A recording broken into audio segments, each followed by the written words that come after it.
دیکھیے ویسے تو سب جگہیں وہ تمام اوقات، زمان، مکان، یہ سب اللہ کے بنائے ہوئے ہیں، مگر دین کے اعتبار سے بہت ساری جگہیں، بہت سارے زمانے، بہت سارے اوقات خصوصی امتیاز کے حامل ہو جاتے ہیں۔ یوں تو دیکھیے تمام راتیں ہی اللہ کی بنائی ہوئی ہیں، لیکن جو شب قدر ہے اس کا ایک خصوصی امتیاز ہے۔ یوں تو سارے ایام ہی اللہ کے بنائے ہوئے ہیں، سارے دن، لیکن ایام حج جو ہیں یہ خصوصی کے امتیاز رکھتے ہیں۔ عید غدیر کا 18 ذی الحجہ خصوصی امتیاز رکھتا ہے۔ اس کے علاوہ پھر عید مباہلہ یہ خصوصی امتیاز رکھتی ہے، اور ایام عید اور اس طرح مختلف مبارک ایام۔ اچھا، اسی طرح سے پروردگار نے کچھ زمینوں کو بھی خصوصی امتیاز بخشا ہے، زمین کے کچھ علاقوں کو، کچھ شہروں کو۔ انہی میں سے ایک شہر شہر قم بھی ہے، قم بھی اسی میں شامل ہے، اور یہی وجہ ہے کہ ہمارے چھٹے امام، امام جعفر صادق علیہ الصلوۃ والسلام صلی اللہ علیہ محمد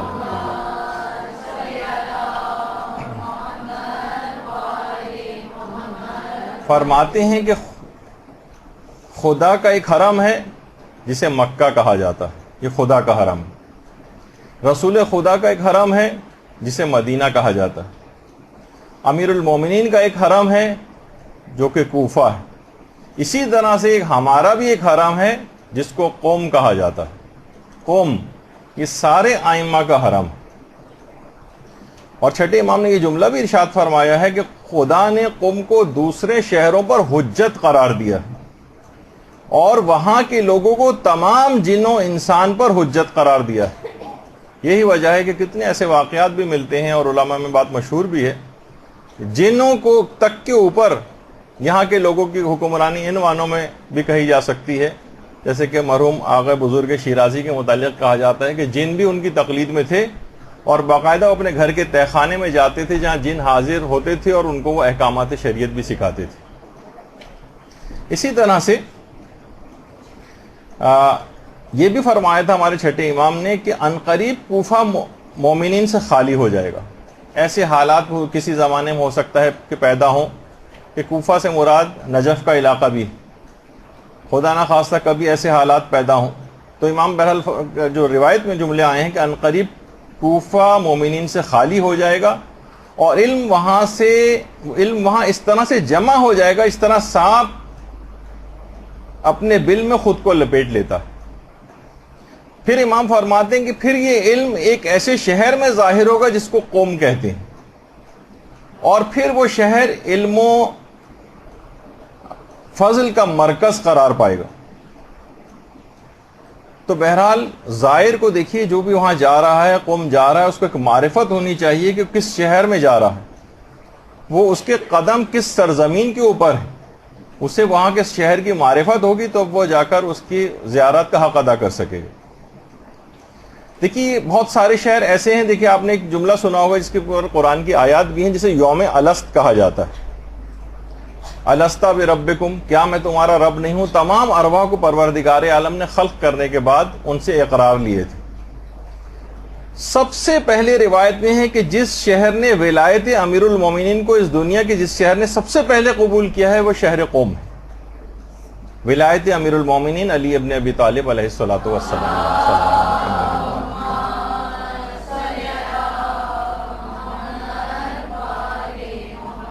یہی وجہ ہے کہ روایات میں یہ بات آئی ہے کہ جنت کا ایک دروازہ قم کے لیے کھولا گیا۔ بہت سی روایات میں 3 دروازوں کا بھی تذکرہ ہے۔ جنت کے جو دروازے ہیں ان میں سے 1 یا 3 دروازے اہل قم کے لیے کھولے گئے۔ اور علامہ مجلسی نے بھی لکھا ہے کہ طوفان نوح جس وقت آیا تھا تو کشتی چلتے چلتے جس جگہ پہ آ کر رکی تھی، جب قم سے گزری تھی تو کشتی ٹھہر گئی تھی، رک گئی تھی۔ اور یہ بھی لکھا ہے کہ یہ زمین، جو قوم کی جو زمین ہے، یہ اصل میں بیت المقدس کا یا بیت المقدس کا ایک ٹکڑا ہے۔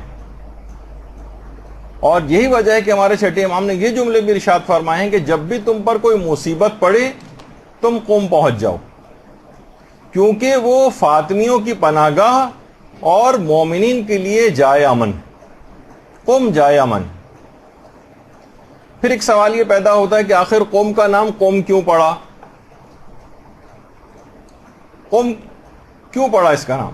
تو بہار الانوار میں باقاعدہ علامہ مجلسی نے جو روایت لکھی کہ پیغمبر جب سفر معراج پر آسمانوں میں تشریف لے گئے تھے اور خانہ کعبہ سے مسجد الحرام تک کا جو سفر تھا، اس میں پیغمبر نے دیکھا، زمین کی طرف جب نگاہ کی تو دیکھا کہ زمین کا ایک ٹکڑا ہے جو بہت ہی خوش رنگ ہے، اور وہاں سے خوشبو کی لپٹیں اٹھ رہی ہیں جو کہ مشک سے بھی زیادہ خوشبودار ہے۔ اور پیغمبر نے یہ بھی دیکھا کہ اس زمین کے اوپر ایک افسردہ حالت میں کوئی بوڑھا بیٹھا ہوا ہے۔ جبریل سے پیغمبر نے پوچھا ہے جبریل، اچھا دماغ میں یہ بات رہے کہ پیغمبر جب کسی سے کوئی اس طرح کی چیز پوچھتے ہیں تو اس کا مقصد ایک لوگوں کی تعلیم کرنا ہوتا ہے، یا پیغمبر کے اپنے علم کے مطابق جب وہ کسی چیز کی طرف متوجہ ہوتے ہیں تو علم حاصل ہو جاتا ہے، اور پیغمبر ہر وقت اپنے علم کا استعمال بھی نہیں کرتے تھے، جو کہ ایک الگ عقائد کی ایک بحث آتی۔ تو جبریل سے جب اس کے متعلق استفسار کیا تو جبریل نے کہا کہ یا رسول اللہ، یہ آپ کے اور آپ کے شیعوں کی زمین کا ایک ٹکڑا ہے جس کا نام قوم ہے۔ پیغمبر نے پوچھا یہ بوڑھا یہاں پر کون بیٹھا ہوا ہے جو افسردہ حالت میں؟ جبریل نے کہا یا رسول اللہ یہ ابلیس ہے۔ پیغمبر نے کہا مجھے فوراً اس کے پاس لے کر چلو۔ چشم زدن میں جبریل نے پیغمبر کو ابلیس تک پہنچا دیا، تو پیغمبر اس کے پاس گئے اور کہا قم یا ملاؤن، اے ملاؤن یہاں سے اٹھ جا اور جا کر دشمنان شیعہ کے اموال و خواتین میں شریک ہو، کیونکہ میرے اور علی کے محبین پر تیرا کوئی تسلط نہیں۔ تو پیغمبر نے یہ جو جملے کہے قم یا ملاؤن، اس وجہ سے اس کا نام قوم پڑ گیا۔ ابلیس کو کہا کہ اٹھ جا یہاں سے۔ تو اس حوالے سے بھی یہ چھٹے امام کی بہار کی 60ویں جلد کے اندر ایک اور روایت ہے کہ اس کا نام قوم کیوں پڑا، کہ اس میں امام نے فرمایا کیونکہ اس کے لوگ جس وقت قائم آل محمد کا ظہور ہوگا، اللہم صلی علی محمد و آل محمد،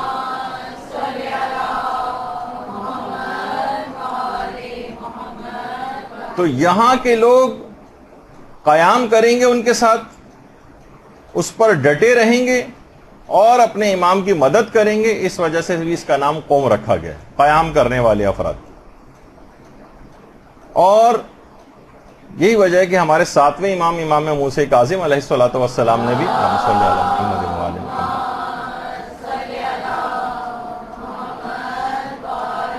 یہ فرمایا ہے کہ قوم آل محمد کا آشیانہ اور ہمارے شیعوں کی پناہ گاہ ہے۔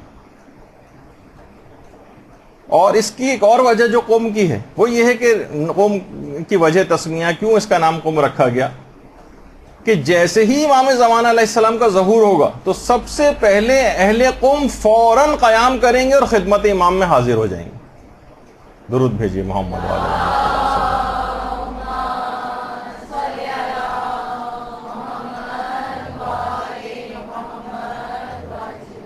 اس وجہ سے اس کا نام قوم رکھا گیا کہ سب سے پہلے قیام کر کے امام کی خدمت میں حاضر ہو جانے کی وجہ سے۔ اور اہل قوم کی جو خصوصیت بتائی گئی ہے باقاعدہ جو ہمارے 8ویں امام امام علی رضا علیہ الصلوۃ والسلام نے بتائی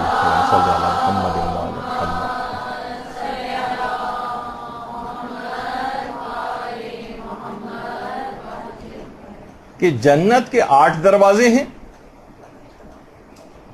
جس میں سے ایک اہل قوم کے لیے، اور بہت سی جیسے کہ میں نے کہا کہ روایات میں 3 دروازوں کو بھی تذکر آیا۔ پھر امام نے فرمایا فَطُوبَى لَهُمْ ثُمَّ طُوبَى لَهُمْ ثُمَّ طُوبَى لَهُمْ، پس خوشخبری ہو اہل قوم کے لیے، خوشخبری ہو اہل قوم کے لیے، خوشخبری ہو اہل قوم کے لیے، یعنی 3 دفعہ ان کے لیے امام نے خوشخبری کا لفظ اہل قوم کے لیے جو ہے وہ استعمال کیا۔ لیکن یہ بھی کہا جو ہمارے چھٹے امام نے کہ کوئی ظالم جب بھی کبھی اہل قوم کے لیے برائی کا ارادہ کرتا مگر یہ کہ اللہ جلد ہی اس کے اوپر عذاب نازل کر دیتا، یعنی کوئی بھی ظالم اگر اہل قوم کے لیے برائی کا ارادہ کرے گا اللہ بہت جلد اس پر اپنا عذاب نازل کرے گا، بشرطے کہ یہ لوگ اپنے دینی بھائیوں سے خیانت نہ کریں۔ یعنی اہل قوم پر یہ خصوصیت اس وقت تک رہے گی جب تک کہ وہاں رہنے والے افراد ایک دوسرے سے خیانت نہ کریں. جیسے کہ ہر چیز میں کچھ حدود و قیود اور شرائط ہوتی ہیں، اس لحاظ سے ایک شرط خصوصیت کے ساتھ یہ بھی بتائی گئی. اور یہ بھی کہا گیا کہ اہل قم وہ افراد ہوں گے جن کا حساب و کتاب ان کی قبروں ہی میں ہو جائے گا اور وہاں سے وہ سیدھے جنت میں پرواز کر جائیں گے. اہل قم. اچھا یہ بات یاد رہے کہ اہل قم میں ہر فاسق و فاجر یا خدا نہ خواستہ کوئی ایسا شخص وہاں جا کر رہنے لگے یا کوئی ظالم، اس سے وہ مراد نہیں. جو ان خصوصیات کے حامل ہوں لیکن اس جگہ کے اوپر بھی رہتے ہوں، ان کے اندر یہ خصوصیات اور یہ فضائل ان کے اندر آ جاتی. اچھا اسی طرح سے یہ بھی کہا کہ خدا اہل قم کی برائیوں کو نیکیوں میں تبدیل کر دے گا، اور ان کے لیے بہت جملے استعمال ہوئے ہیں روایات کے اندر کہ ہم اہل رکوع و سجود و قیام و قعود ہم الفقہاء الفہماء. یہ بہت ساری الگ الگ طریقوں سے روایات جو ہیں وہ آئی ہیں. ہم اہل الدرایت والروایا یا والولایا بہت سی جگہوں کے اوپر آیا ہے کہ قوم کے جو لوگ ہیں وہ اہل رکوع ہیں، اہل سجود ہیں، اہل قیام ہیں، اہل قعود ہیں، اور دین کی انتہائی سمجھ رکھنے والے فقیہ ہیں. اور یہ اہل درایت ہیں، اہل روایت ہیں، اہل ولایت ہیں، بہترین عبادت کرنے والے ہیں. آپ دیکھیں کتنے فضائل قوم کے بیان ہو رہے ہیں. اور آپ لوگ حیران ہوں گے کہ آج کل بہت سارے ایسے افراد، کم علم قسم کے افراد، وہ باقاعدہ ان قوم کے مجتہدین کا مذاق اڑایا جاتا ہے، ان کو سر جو ہے برملا اور لوگوں کے سامنے یا کچھ دینی پروگراموں میں ان کو گالیاں دی جاتی ہیں، کیا کچھ کیا جاتا ہے. اور دیکھیں کتنی روایات وہاں کے اہل علم افراد کے لیے اور اہل قوم کے لیے جب کہ آئیں. تو اور یہ خصوصیات اہل قوم میں بہت شروع سے ہیں. کہا جاتا ہے کہ اہل قوم وہ افراد ہیں جنہوں نے سب سے پہلے شہروں کے اعتبار سے سب سے پہلے اپنے اموال جو تھے ان کے پاس، ان میں سے خمس نکال کر اہل بیت تک پہنچایا. سب سے پہلے اہل قوم والے افراد نے. اور یہی وجہ ہے کہ جب کریمہ اہل بیت حضرت معصومہ قم سلام اللہ علیہ وسلم صلی اللہ علیہ محمد وعلیہ محمد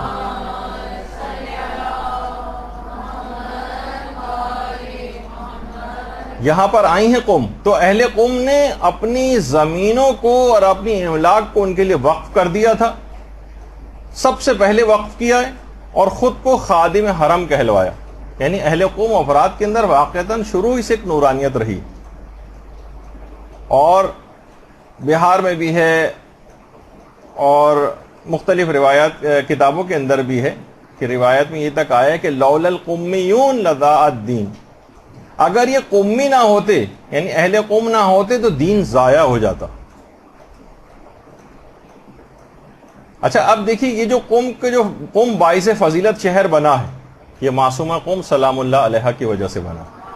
اللہم صلی علی محمد وعلی محمد.